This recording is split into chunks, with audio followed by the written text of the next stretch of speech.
Mike Kalama a publié à Kobeta concert, Moïse Malamoko a lobby à Kobeta pe concert, mais a concert avant. Mais Dalinza me mutaye, c'est que Moïse Mbi était.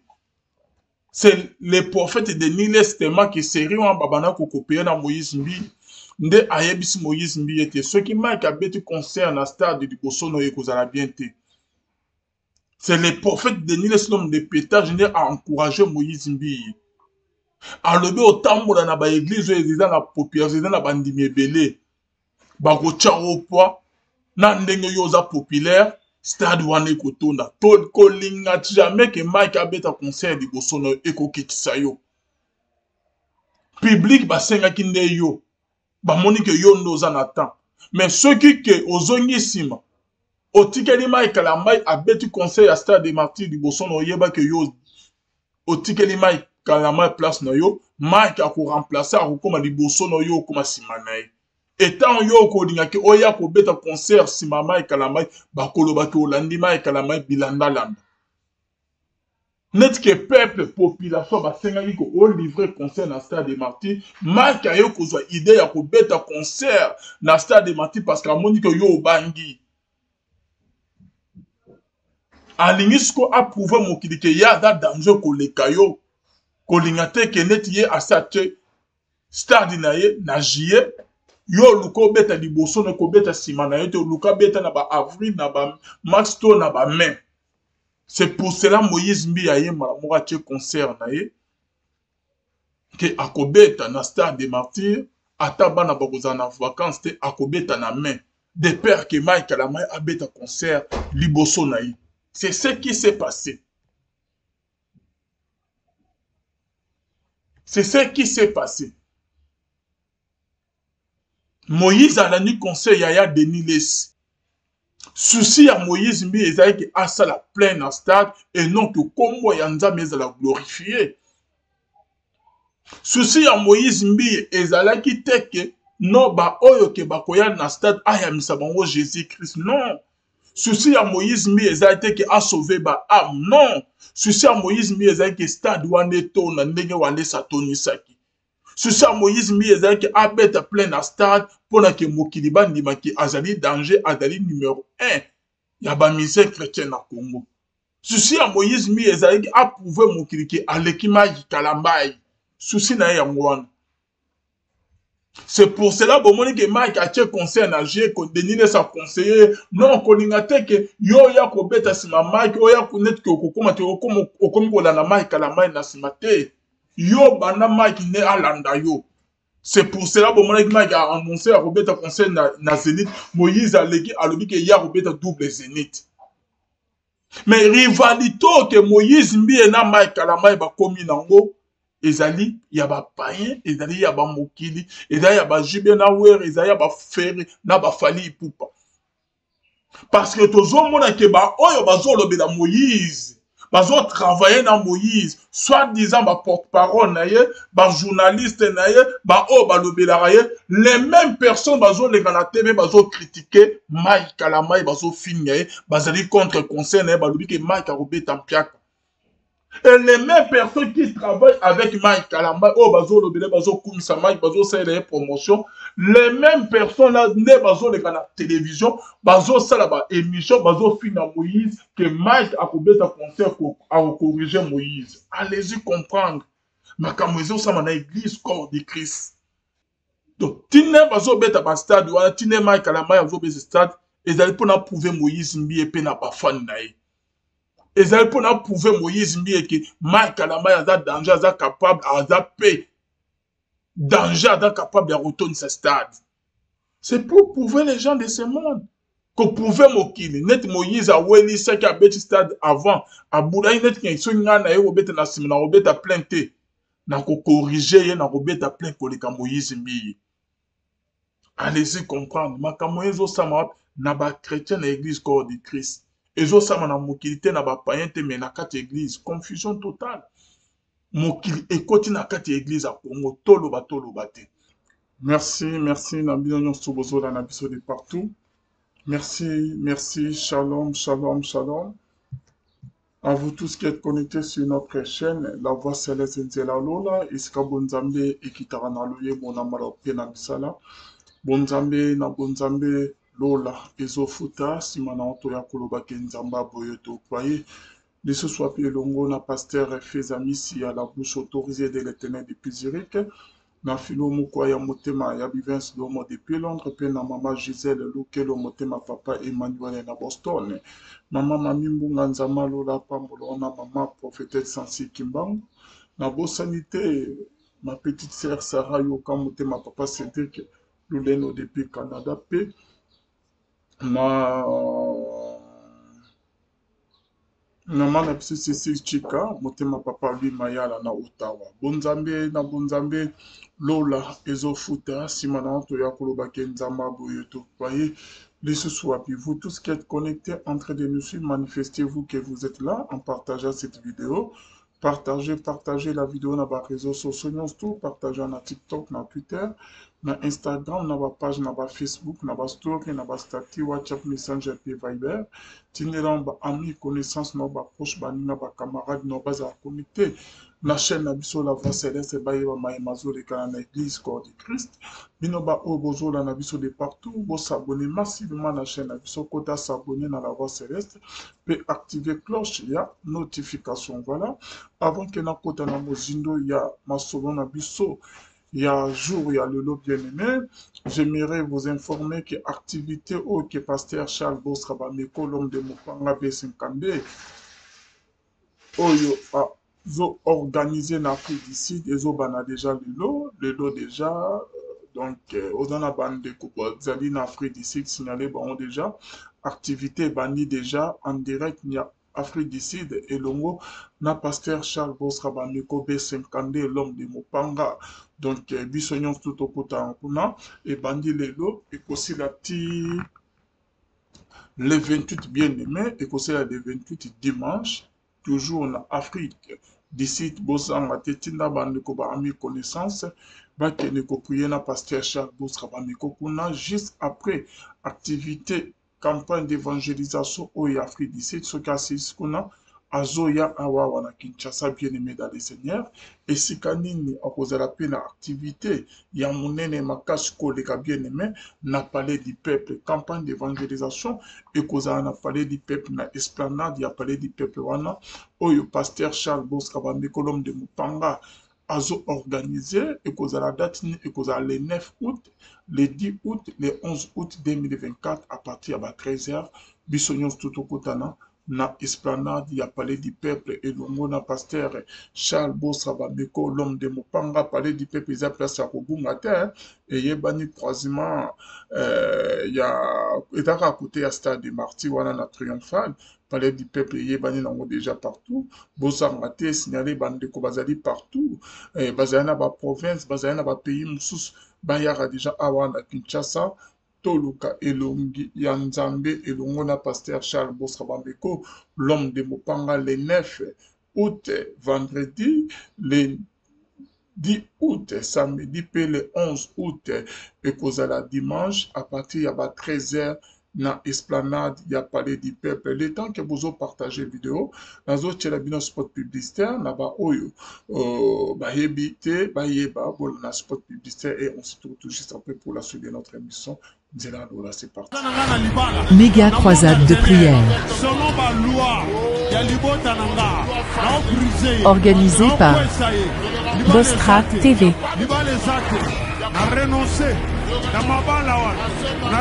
Et Charles Bameko, Ministry. Du 9 au 11 août 2024. À l'esplanade du Palais du Peuple, RDC Congo-Kinshasa. Thème. Au-delà de toute puissance.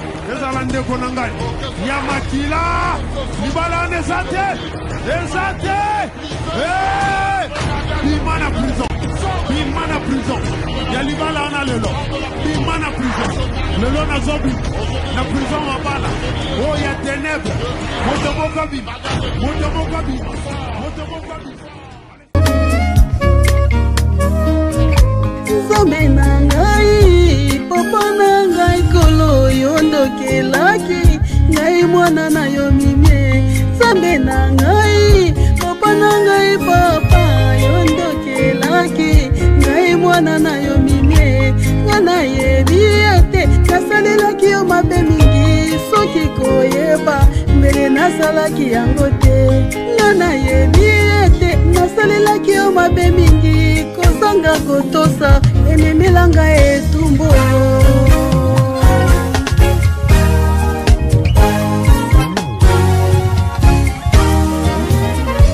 kozanga koyeba ememaki na bazela mabe kozanga kotosa ememelanga etumbu Nzambe na ngai sunganga mwana na yo Nzambe na bomo yokela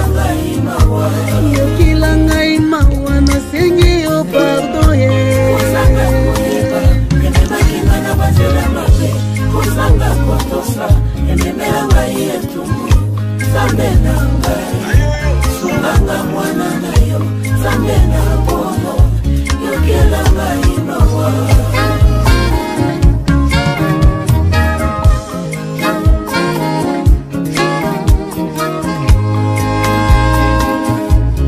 Bozola na biso, merci na bao bazo benga biso.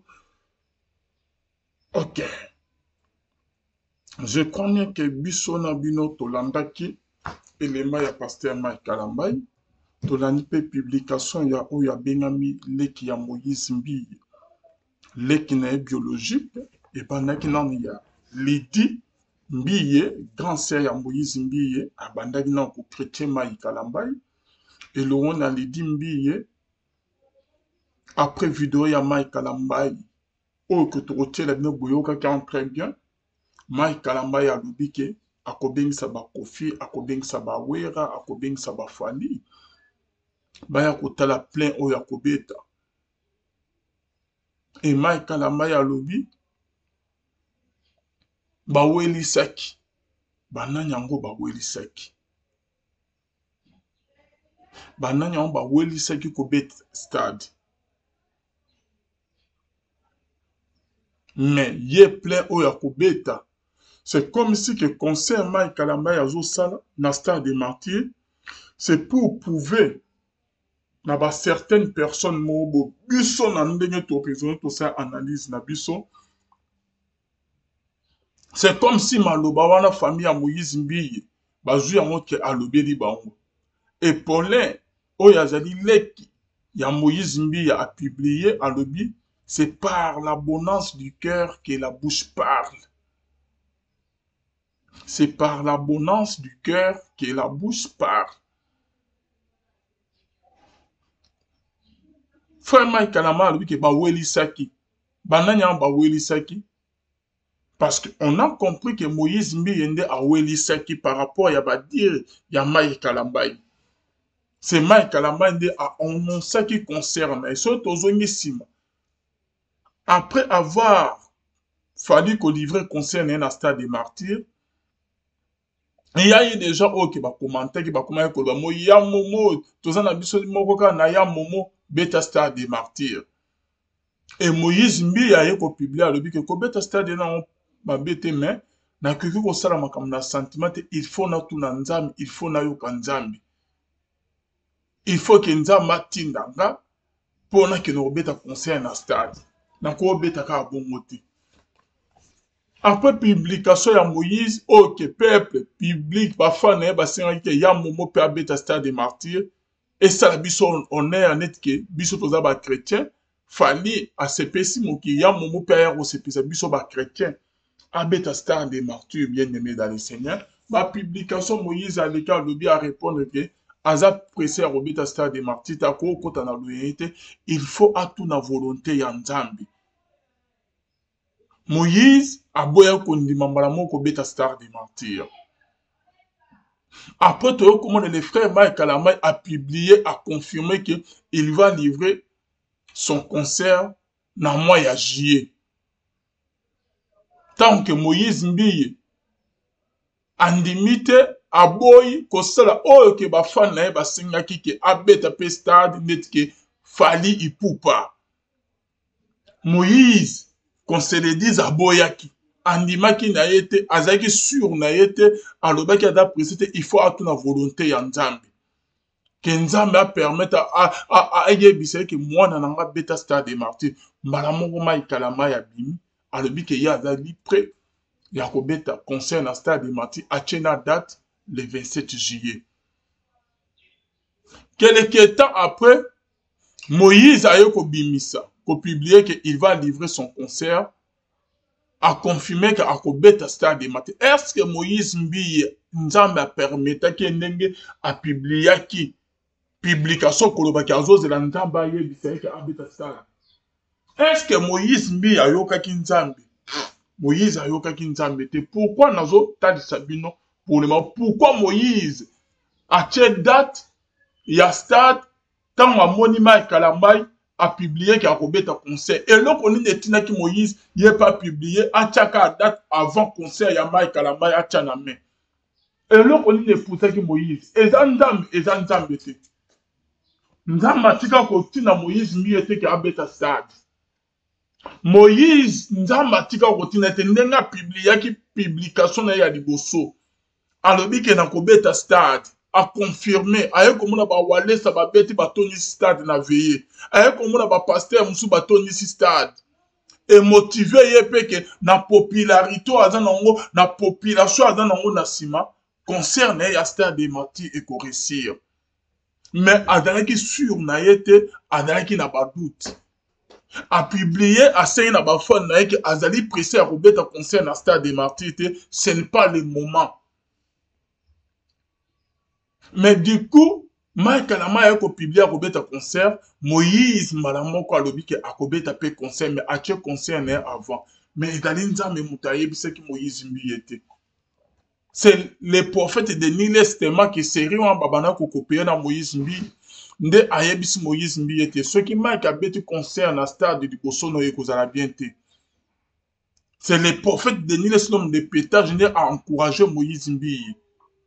Alobi otambola na ba église ezeza na populaire ezeza na bandimi ebele bakotia opwa na ndenge yoza populaire Stade wana ekotonda to kolinga jamais que Mike abeta concert liboso na ekokitisa yo public basengaki nde yo bamoni ke yo ndoza na temps mais soki ke ozongi sima otikeli Mike Kalambai abeti concert ya Stade des Martyrs liboso na oyeba ke yo otikeli Mike Kalama place na yo, Mike a ko remplacer a ko ma liboso na yo ko ma simanae.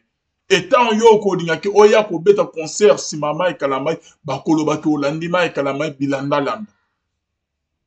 Net que peuple population ba senga ko o livrer concert na Stade des Martyrs, Mike a yo ko zo idée ya ko beta concert na Stade des Martyrs parce que amoni ko yo bangi. Alingisko approuver mokili ke ya da danger ko lekayo. Kolingate kenet ye asate Stade na ye na jiye yo luko beta liboso na ko beta sima na yo te luka beta na ba avril na ba mars to na ba mai. C'est pour cela Moïse Mbiye ye malamoka che concert na ye ke akobeta na Stade des Martyrs ata bana bakoza na vacances te akobeta na mai de peur que Mike Kalama abeta concert liboso na ye. C'est ce qui s'est passé. C'est ce qui s'est passé. Moïse a la nuit conseil Yaya Denis Les. Oh, il a encouragé. Bani ba promotion ya Stade. Basimi ba réseaux sociaux. Atamori na ba église pour que ba église wamba tindele bandimi. Malgré que Mike Kalambai azo salango boye au vie au sous de tout le monde, mais Moïse a cinq accueilli par évêque Mukuna. C'est pour cela après conseil à Stade des Martyrs à tamola qui n'a pas pasteur ou batindela qui est bandimi pe ba soutenir yé. Accueilli na église à Wallace parce que bandimi à église à Wallace ba yak accueilli ko remercier bandimi pe ba fidèle à église à Wallace pe pasteur Wallace parce que ba soutenir yé na concert au qui a bête qui plein. Atamole pas ba frère Patrice Ngoyi Musoko et pas ba Baraka Mugisha atamole pas ba évêque Mukuna et pas ba pasteur nyon surtout Moïse Mbiye atamola ki ba Francis Joël.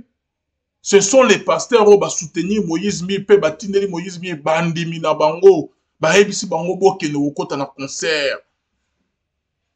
souci ya Moïse mbi ezali ke asala plein na stade et non que kombo ya Nzambe ezala glorifié.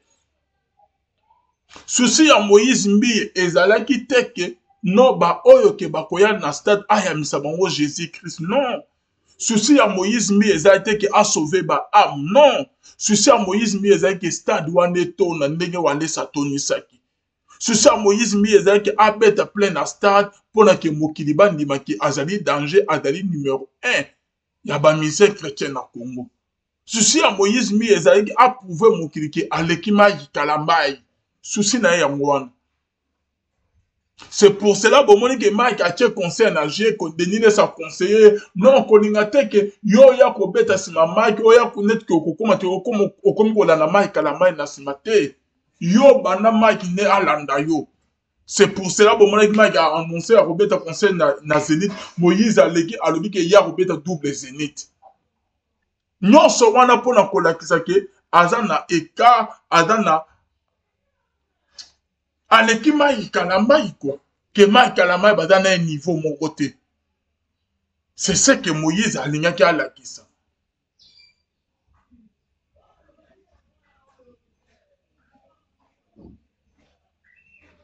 Parce que na banina na Moïse na ya kokota na Mike. Moïse mi alingaki à la kisa na mokili mobimate azali danger pour les Mike.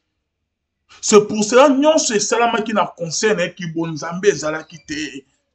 Présence ya Nzambe ezalaki te parce que concert wana basangisaki ana bunzoto na ba deniles ba idée na bango ezali pona gloire ya Nzambe te. Combien de personnes ba âme bazalaki sauver na concert ya Moïse mbi?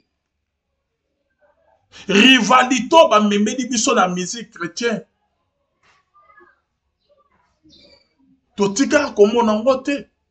Bien sûr que biso na moment quand on comparer Matou Samuel de Ningo de Bakuta ni ba Yama ni ba s'occuper ba bête conseil sikamoko. To ba on comparer Marie Missa na Lombongo biso ka ba fan. Ya ba Lombongo ya ba Marie Missa mais et dans la concert moto filma pe tamola partout. Oh que Marie Missa na podium mona ma Lombo ba Yama ni pe ba binde sikamoko. Mais rivalito que Moïse mbi na mai kalamai ba komi nango ezali ya ba païen ezali ya ba mokili ezali ya ba jibé na wer ezali ya ba fere na ba fali ipupa parce que tozo mona ke ba oyo bazo lobela Moïse bazo travailler na Moïse soit disant ba porte-parole na ye ba journaliste na ye ba o ba lobela ye les mêmes personnes bazo le na TV bazo critiquer mai kalamai bazo finir bazali contre conseil na ba lobi ke mai ka robeta mpiaka. Et les mêmes personnes qui travaillent avec Mike Kalamba, oh, bazo lobele, bazo kumisa Mike, bazo faire des promotions, les mêmes personnes là, ne bazo les canaux télévision, bazo ça ba émission, bazo finir Moïse, que Mike a coupé ta concert à corriger Moïse. Allez-y comprendre. Ma camoison, ça m'a église corps de Christ. Ma camoison, ça m'a église corps de Christ. Apôtre Paul Azoloba, Azope Kissa. Ba chrétien azobaki na lingi koyoka te ba misu balobaki nga nazali pona Paul ba misu balobaki nga nazali pona Apollos balobaki nga nazali pona Pierre. Est-ce que Pierre n'a akufela kibino? Est-ce que Apollos ne muta akufela kibino pona apesa bino sali o ke boza nango? Tozali corps du Christ et Seigneur to sangana et Seigneur to zala ya ye to zala ba femme ya ye to soutenir Jésus-Christ. Yé n'a koufela kibiso. Ma kamo e banaka rien de nouveau sous le soleil. Et zalaki na moment moko. Église etelemaki. Ba o balobaki bazali ya Paul. Ba o bazongisaki bazali ya Apollos. Ba o balobaki bazali ya Pierre. Que Pierre a l'équipe Paul. Que Paul a l'équipe Pierre. Que Apollos a terre bien. Bonabo. Polémique wane salamaki. Mais il y a un apôtre Paul ayaki a eu courage à tellement là. Bah oh et bah banako sala concurrence soit tous allés à Paul, tous allés à Apollos, tous allés à Boy. Paul a tellement qui bango.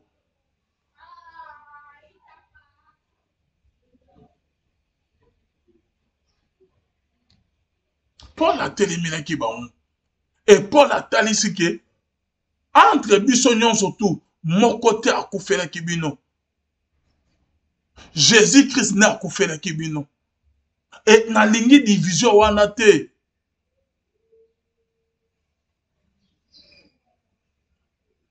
Biso nyonso tout tozali corps du Christ. Tozali corps moko. To rose la jamais divisé. Oyo tozomona. Na conseil ya Moïse Mbia toyokaki baki ndenge ezobeta.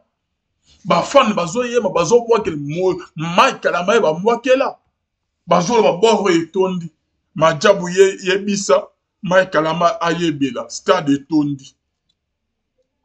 Bozoka bakre bana kosala majabu yebisa kalambai ayebela. Moïse a tourné ce stade. Moïse a gagné ba âme te. Moïse a sauvé ba âme et bunga kite. Moïse a prêché le banzambe te. Mais Moïse a tourné ici stade des martyrs.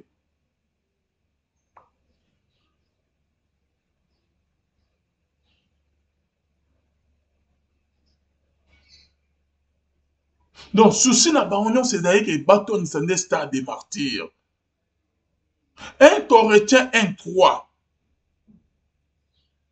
Tozotangango. Souci à ba musicien chrétien et comité que lilo banza mete yemba. Et comité que basa la volonté en Zambie. Souci na bango ezate que ba ambaza la sauver. Souci na bango ezate que ba toni sa ba stade. Souci na bango ezate que ba beta ba plein na stade mokili mo na bango que ba danger. Mais nyon so wane koleka nango. Tout est vanité de vanité. Bozo que gloire à Mokilo, bozo gloire à Mokil. Mais un jour, nous allons retourner à Bino.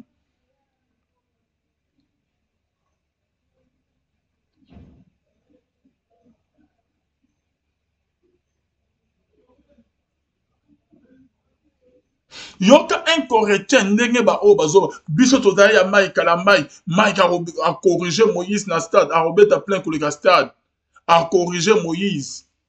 Et tinema et kalama zobaki boweni saki.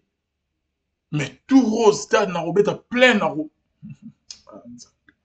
Parce que plein wana c'est pour prouver qui. Donc tinema zobeta ba stade wana tinema et kalama zobeta stade ezali pour na prouver Moïse Mbie pe na ba fan na ye. Ezali pour na prouver Moïse Mbie que mai kalama aza danger aza capable aza paix. Danger d'être capable de retourner ce stade. C'est pour prouver les gens de ce monde. Qu'on pouvait mokili. Net Moïse a weni ce qui a bêti stade avant. A Boudaï net qui est na yo obeta na sima na obeta plein te. Na ko corriger na obeta plein koleka Moïse mbi. Allez-y comprendre. Makambo ezo sama na ba chrétien na église corps du Christ. Ezo sama na mokilité na ba païen te mais na quatre église. Confusion totale. Mokili ekoti na kati église a Congo toloba te. Et bino boza sûr que ba concert ozo beta na stade gloire à Nzambe ezali gloire à Nzambe ezate ezape volonté à Nzambe te. Aucun ya ba musicien Nzambe atika oyebisa que no beta stade. Et ce ko beta au beti stade pour Nzambe azwani. Pour Nzambe azwani. Et c'est ça na lola ceux qui âme to 2-3 personnes ba âme na ba bazali sauver. Est-ce que na stade ba loyengo ezali en tout moment ba âme ba bazala sauver ba païen bazo collaborer na ba musicien chrétien o bazo saler ba promotion o bazo finga na ba réseaux sociaux na ba télévision na ba émission ba païen bazo saler ba émission ma kalama na ba oyaye bazo ya kolobela ye Moïse Mbi adape na ba oyaye bazo ya kolobela ye bazo finga na bango na bango e boya koloba ke kibonzambe za na katia biloko abo totika komona ngote depuis musique chrétienne e banda na Congo makambo abo totika komona ngote toye komona nka série ya Moïse Mbi na mai kalambai oke bazo yo ki église corps du Christ son. Ok, ba mimi mokili ekoti na kati ya église ya Nzambe. Tozo ba kopie nyonso tu ya mokili nde ba mimi na ba danso to komo komona ok ba musicien chrétien bazo binda. Ok bazo bina kotongo midi poko ezali ba danse ya mokili. Ba danso ba musicien ba fali bazo binda ba frère bazo binda. Ce sont les mêmes danses ok ba musicien chrétien pe bazo binda. bazoba ke mabine euta na lola. Nzama lola azotala bino lokumu ezo na mboka na ye. Mais nzama azomona nyonso tu. Oh ke bozo sala. Groupe mbo ya Mai Kalamai oh soki baleki ba fini Moïse. Groupe po ya Moïse soki baleki ba fini Mai Kalamai.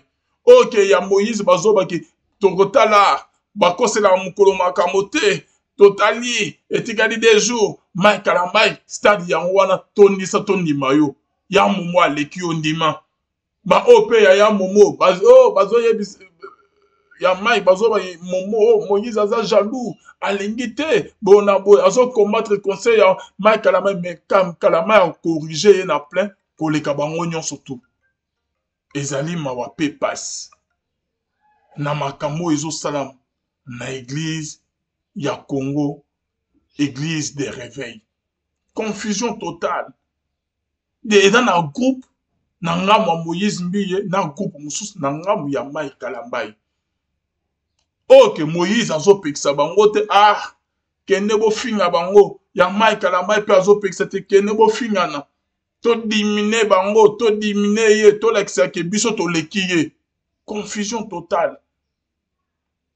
Eze loko Paul a telemela na Bible na 1 Corinthiens chapitre 3 to bandi à partir il y a verset 3 to bandi à partir il y a verset 2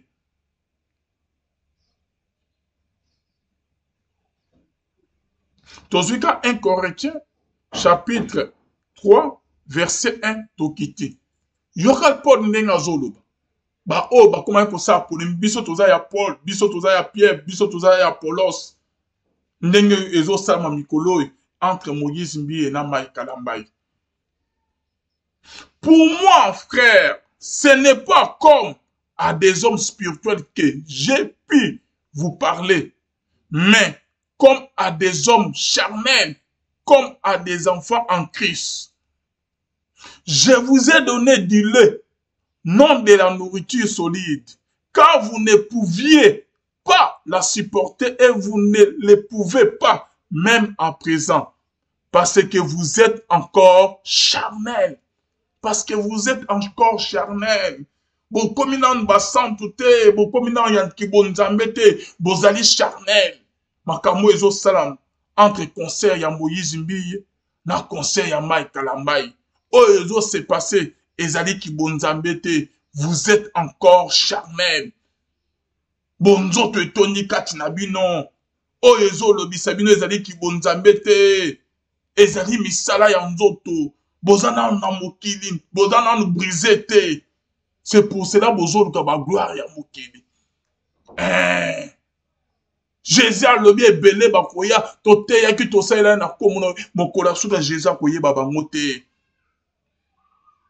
En effet, puisqu'il y a parmi vous de la jalousie et des disputes, parmi vous, il y a des jalousies et des disputes. Oh, tout le monde entre Moïse Mbiye na Mai Kalamai. Oh, bafana bazo swan elongo na niveau na banyo comme na niveau ya bafana bango et comme iti na niveau ya bafamille. Oh, que famille Moïse Mbiye bazo chrétien Mai Kalamai. Ya Mai Kalamai pe bazo niseli Moïse Mbiye. Il y a parmi vous des de la jalousie et des disputes. Vous êtes encore charnel. Malgré que vous êtes le Lobayanzambe. Malgré que vous êtes dans vous priez. Malgré que vous êtes à concert. Vous êtes encore charnel. Vous êtes encore charnel.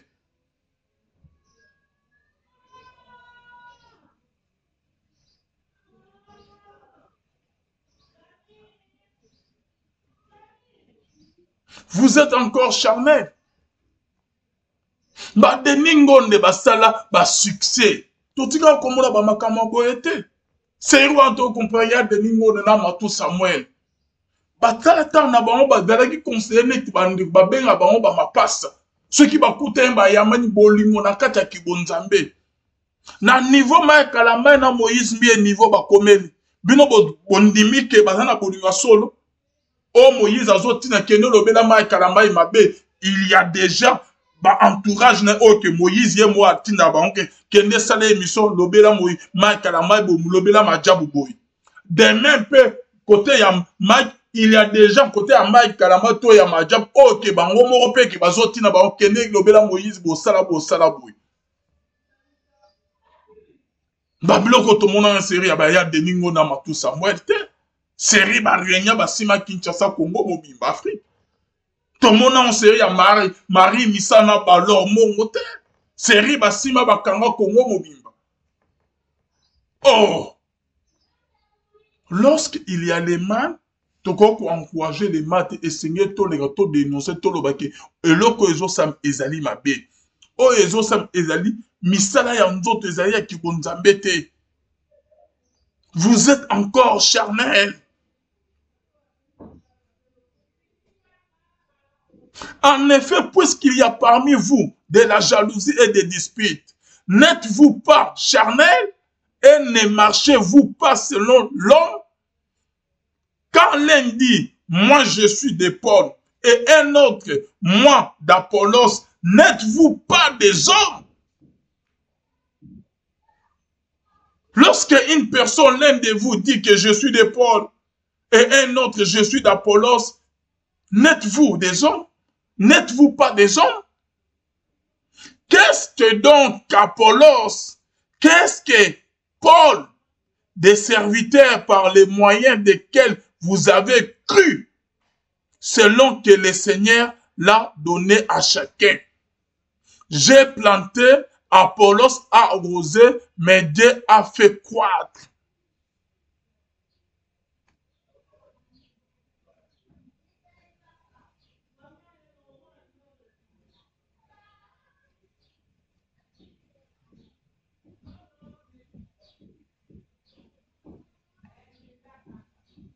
Confusion totale dans l'église corps de Christ. Division totale dans les soi-disant chrétiens.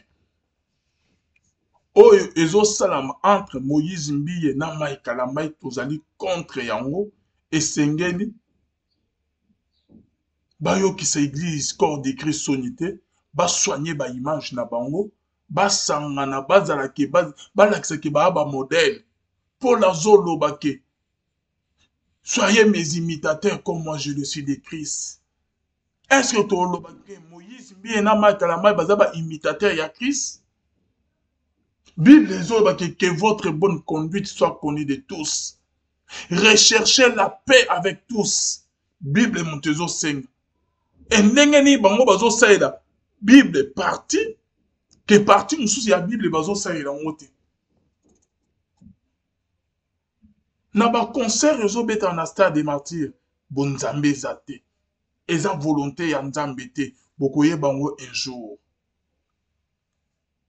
Ba polémique ezo sal entre Moïse Mbiye na Mike Kalama o ba memeli biso mokili na kati église nzamba za na kati wana te bokoye bango un jour. Ba posa nzoto na bango nde ezo sala.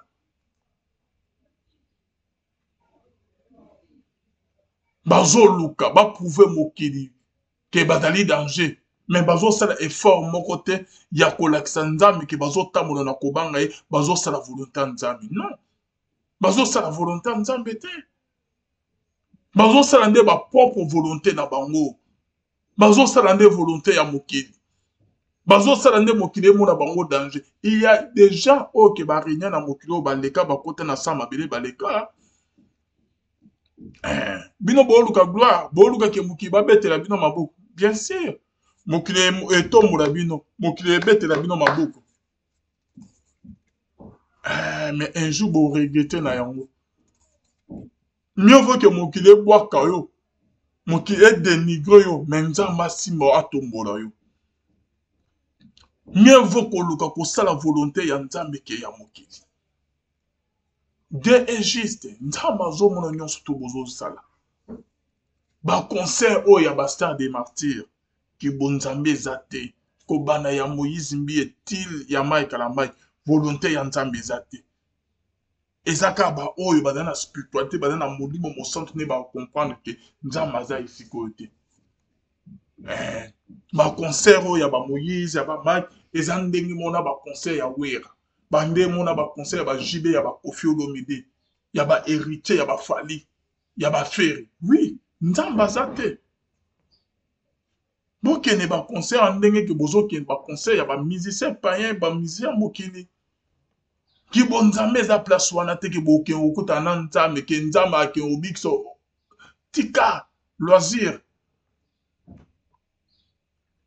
Ba o bazondima ke bon nzambe eza kuna. Laissez les aveugles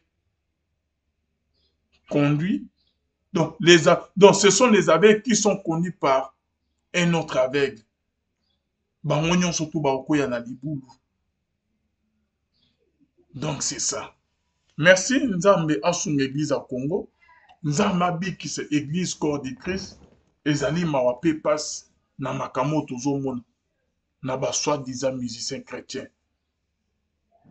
Nzamba pambola bino nzamba suna bino nyon surtout bodana biso de partout. Nazo rappeler bino événement déjà, il y a pasteur Charles Bostra Babiko et bandi déjà en Afrique du Sud, en direct de Afrique du Sud. Yebisa bandeko baza au courant te.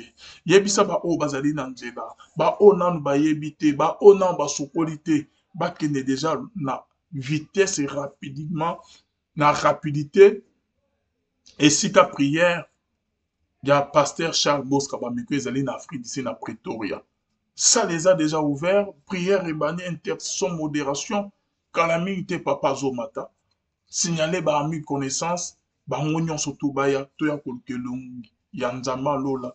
Et l'ongona pasteur Charles Bostra Babiko. L'homme de Mopanga B50. Yaya. Kozanga te yaka. Na pesi bina invitation. Tokuta na bon bina nyon surtout. Bokene kuna bokuta na papa.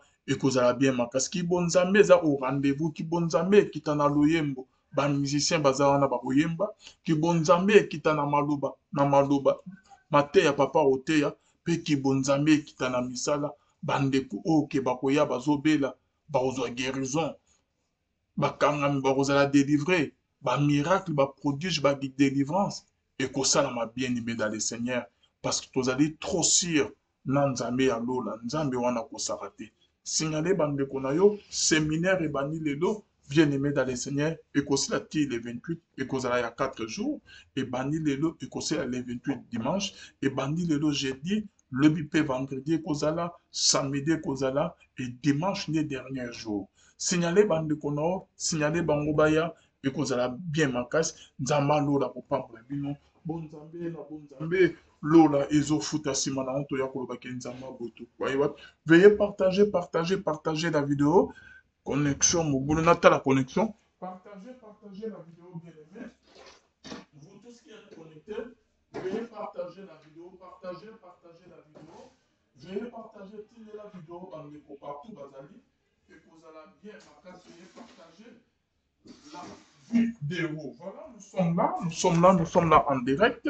Nous signaler qu'à Bandeko, après activité, il y a papa qu'on a en Afrique du Sud, et aussi là, dimanche le 28, et à Koya Kinshasa, mon bien-aimé dans le Seigneur, na Milulu, na séminaire, peu moussou, ça na Kinshasa, na esplanade, il y a palais du peuple, et qu'on a les 9, les 10, les 11 août 2024, à partir de 13h.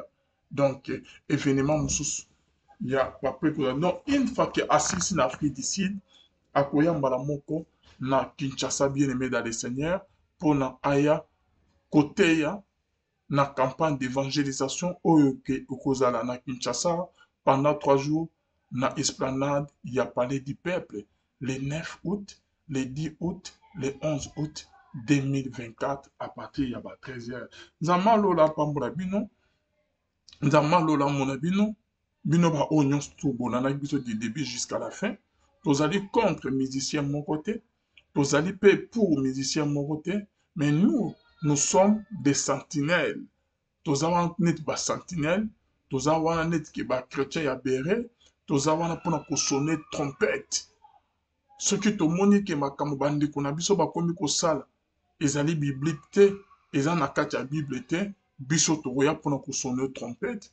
Selon ma communauté, selon les écritures que les choses ont se passé, nenge Bible Est-ce que les bibliques, toi les bibliques, tokolobela yango bien aimé dans le Seigneur bakokanga biso minoko te biso toza mpona koloba vérité kosonne trompette tomoni ke bamusicien chrétien babungi nzela tomoni ke bamusicien chrétien bakoti na lokolo mosusu bakei na mokili bamemeli biso moto ya bapaya bakotisa na église corps de Christ tokolinga vraiment makamwa te esenge totelemela ntina suka nali ouvrons les choses na ndenge makambo ya musicien bazomemela makambo ya soi-disant bamusicien chrétien tozomona lisusu bonzambe eza kuna te tozomona lisusu te ke ezali molimo mosantu nde azo agir kati na bango tozomona mosusu bongo te tokomona ke mokili bonzoto elati nde ezwi nde place na église corps de Christ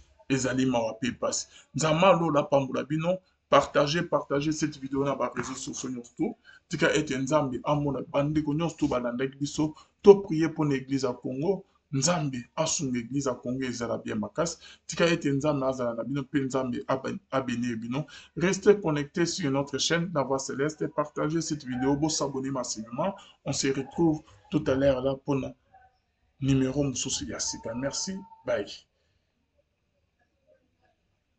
Bazosala nde ba propre volonté na bango bazosala nde volonté ya mokili bazosala nde mokili emona bango danger il y a déjà oyo ba réunion na mokili oyo baleka bakota na sa mabele baleka bino boluka gloire boluka ke mokili babetela bino maboko bien sûr mokili etombola bino mokili ebetela bino maboko mais un jour bo regretter na yango mieux vaut que mokili ebwaka yo mokili edenigre yo mais nzambe asimba atombola yo mieux vaut koluka kosala volonté ya nzambe ke ya mokili Dieu est juste nzambe azomona nyonso to bozosala baconcert oyo ya bastar des martyrs ki bonzambe eza te kobana ya Moïse mbi etil ya mai kala mai volonté ya nzambe eza te ezaka ba oyo bazana na spiritualité bazana na molimo mosantu ne ba comprendre que nzambe aza esika oyo te ba concert oyo ya ba Moïse ya ba mai eza ndenge mona ba concert ya wera bande mona ba concert ya ba jibe ya ba Koffi Olomide ya ba héritier ya ba Fally ya ba Ferry oui nzambe aza te bokene ba concert ndenge ke bozokene ba concert ya ba musicien païen ba musicien mokili ki bonzambe eza place wana te ke boke okuta na nzambe ke nzambe ake obikso tika loisir ba o bazondima ke bonzambe eza kuna laissez les aveugles conduits donc ce sont les aveugles qui sont conduits par un autre aveugle bango nyonso to bakoya na libulu donc c'est ça. Merci Nzambe asunga église à Congo. Nzambe abikisa église corps de Christ. Ezali mawa pe passe na makamo tozomona na ba soi-disant musiciens chrétiens. Nzambe apambola bino nzambe asunga bino nyonso to bolanaki biso de partout. Nazo rappeler bino événement déjà il y a pasteur Charles Bostra Bamiko et bandi déjà en Afrique du Sud en direct de Afrique du Sud yebisa bandeko baza au courant te yebisa ba o bazali na nzela ba o nanu ba yebite ba o nan ba sokolite ba kene déjà na vitesse et rapidement na rapidité et si ta prière il y a pasteur Charles Bostra Bamiko ezali na Afrique du Sud na Pretoria. Ça les a déjà ouverts. Prière et banni, intercession, modération. Calamité, papa Zomata. Signaler ba ami connaissance. Ba ngonion surtout baya. Toya kolkelung. Yanzama Lola. Et l'ongona pasteur Charles Bostra Bamiko. L'homme de Mopanga B50. Yaya. Kozanga teyaka. Na pesi bina invitation. Tokuta na bon bina nyon surtout. Boke ne kuna bokuta na papa. Et kozala bien makas ki bonzambe za au rendez-vous ki bonzambe kita na loyembo ba musicien bazala na ba oyemba ki bonzambe kita na maloba mateya papa oteya pe ki bonzambe kita na misala bandeku o ke bakoya bazobela ba ozwa guérison ba kangami ba kozala délivrer ba miracle ba prodige ba délivrance et kosala ma bien-aimé dans le Seigneur parce que tozali trop sûr na nzambe ya lola nzambe wana kosarate. Signalé bandeko na yo séminaire et bani lelo bien-aimé dans le Seigneur, et qu'aussi la tille les 28, et qu'aux il y a 4 jours, et bandi les lots, et qu'aussi les 28 dimanche, et bandi les lots jeudi, le bipé vendredi, et qu'aux samedi, qu'aux et dimanche les derniers jours. Signalez bande kono, signalez bangobaya, et qu'aux bien makas, nzama lola pour pas pour bino, bon zambe, lola ezo futa simana onto ya koloba kenzama boto. Veuillez partager la vidéo. Connexion, Mougou, Nata la connexion. Partagez la vidéo, bien aimé. Vous tous qui êtes connectés, veuillez partager la vidéo, partagez la vidéo. Veuillez partager la vidéo dans les partout, Bazali. Et que vous allez bien, veuillez partager la vidéo. Voilà, nous sommes là en direct. Nous allons signaler qu'à Bandeko. Après activité, il y a papa pour en Afrique du Sud, et aussi là, dimanche, le 28. Et Akoya Kinshasa, mon bien-aimé dans le Seigneur, na Milulu, na séminaire, peu moussou, ça na Kinshasa, na esplanade, il y a palais du peuple, et qu'on a les 9, les 10, les 11 août 2024, à partir de 13h. Donc, événement moussou, il y a pas peu que non, une fois que assis en Afrique du Sud, Akoya Mbalamoko, na Kinshasa, bien-aimé dans le Seigneur, pour na Aya, côté ya, na campagne d'évangélisation okozala na Kinshasa pendant 3 jours na esplanade il y a palais du peuple le 9 août, le 10 août, le 11 août 2024 à partir ya 13h. Nzama lola pambola bino, nzama lola mona bino, bino ba onyon stubo na biso du début jusqu'à la fin. Tozali contre musicien mon côté, tozali pe pour musicien mon côté, mais nous sommes des sentinelles. Toza wana net ba sentinelle, toza wana net ki ba chrétien ya béré, toza wana pona ko sonner trompette. Ce qui tomoni ke makambo bandi ko na biso ba komi ko sala, ezali biblique te, eza na kati ya Bible te, biso toya pona ko sonner trompette, toya ko talisa selon makomi, selon les écritures que les choses ezo se passer te ndenge Bible ezo senga. Est-ce que ezali biblique to ezali biblique te? Tokolobela ngo bien-aimé dans le Seigneur, bakokanga biso minorité, biso toza mpona koloba vérité, kosonner trompette.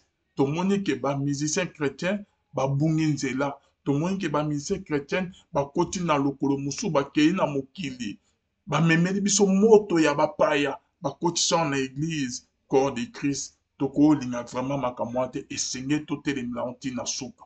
Na ali où vont les choses. Na ndenge makamba musicien bazomemela makamba soi-disant ba musicien chrétien tozomona lisusu bonzambe eza kuna te, tozomona lisusu te ke ezali molimo mosantu nde azo agir kati na bango, tozomona lisusu bongo te, tokomona ke mokili bonzoto elati nde ezwi nde place na église corps du Christ ezali mawa pe pasi. Nzama lola pambola bino.